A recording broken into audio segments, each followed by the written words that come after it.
पीछे वाले लोग ऐसे बैठे हुए हैं जैसे उनकी फसल खराब हो गई हो और मुख्यमंत्री जी के यहाँ मुआवजा लेने आए हैं। जरा आप लोग भी ताली वाली बजा करके बताओ, ऐसा लग रहा है जैसे आप SIR सूची से बाहर कर दिए गए हैं, आप हो ही नहीं यहाँ के।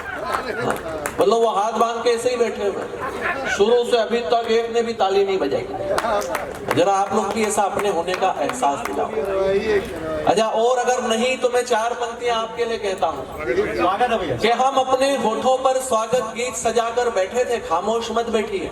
खामोश रहने से ऐसा लगता है कि वास्तव में बड़ा लड़ झगड़ के आदमी कभी सम्मेलन सुनने आ गया है।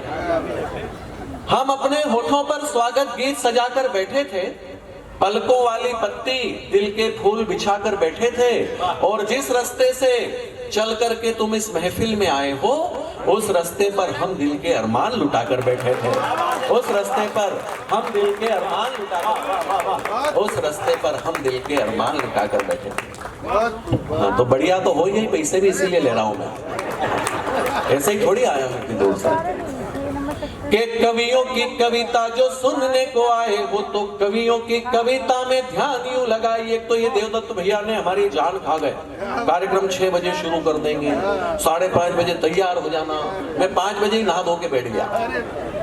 6 बजे शुरू हो जाएगा, 6 बजे 7:30 बजे बाबूजी शुरू हुआ कार्यक्रम। अच्छा, इसमें इनकी गलती भी नहीं है। पहले अपन कहा करते थे कि समय की सीमा है, समय की सीमा है। सीमा अब समय की रही नहीं, सीमा अब सचिन की हो गई है। इसलिए अपन 6 बजे शुरू करो, 8 बजे शुरू करो, 10 बजे शुरू कोई करो, कोई फर्क नहीं पड़ता। आ जाइए भैया, सब परिवार आप आए, आ जाइए। आप बिल्कुल समय पे हैं, अभी थोड़ा जल्दी शुरू हो गए।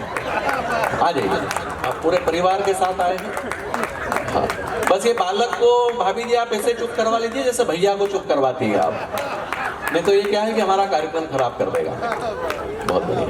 कि कवियों की कविता जो सुनने को आए हो तो कवियों की कविता में ध्यान यूं लगाइए।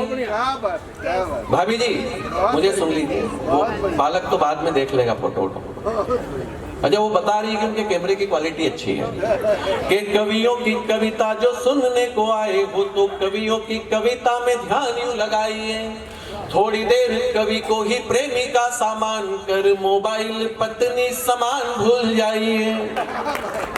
ये मोबाइल हमारी जान का दुश्मन बना हुआ है बाबूजी। पहले क्या होता था कि घर के जो बड़े बुजुर्ग आप सरीखे रहते थे, वो सुबह उठ करके घर भर के बच्चे गिनते थे कि रात को एक आधा कम तो नहीं हो गया। आप तो ऐसे गर्दन हिलाओ जैसे आज भी गिन रहे हो। अच्छा, और आजकल का CMD साहब, आजकल का आदमी क्या करता है कि सबसे पहले उठ करके मोबाइल ढूंढता है, और मोबाइल ढूंढ करके घुस जाएगा वहां पर जहां पर सुबह के कार्यक्रम निपटाए जाते हैं। हाँ भाई, हाँ, बिल्कुल आपके तो मैं जैसे चरित्र चित्रण कर रहा हूँ आपका। अच्छा, और फिर वहीं पर बैठ करके वो 50 लोगों को गुलदस्ते भेजेगा। देखना बैठा हुआ कहाँ पे है।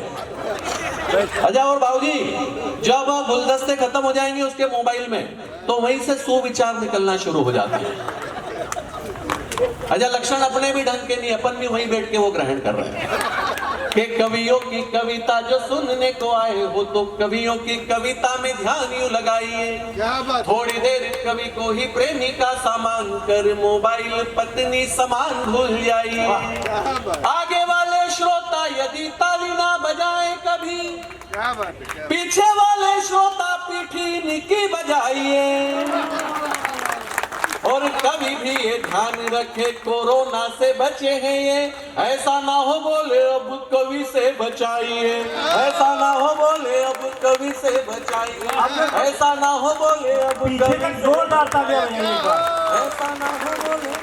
मैं धीरे धीरे अपने हिसाब का कर लूंगा वैसा। मुझे सब क्या है, सारी चीजें आती है, क्या करना है। बाबूजी मैं आपको प्रणाम करता हूँ। मतलब गरीबों के अमिताभ बच्चन लग रहे हो आप, पीछे बैठे हैं।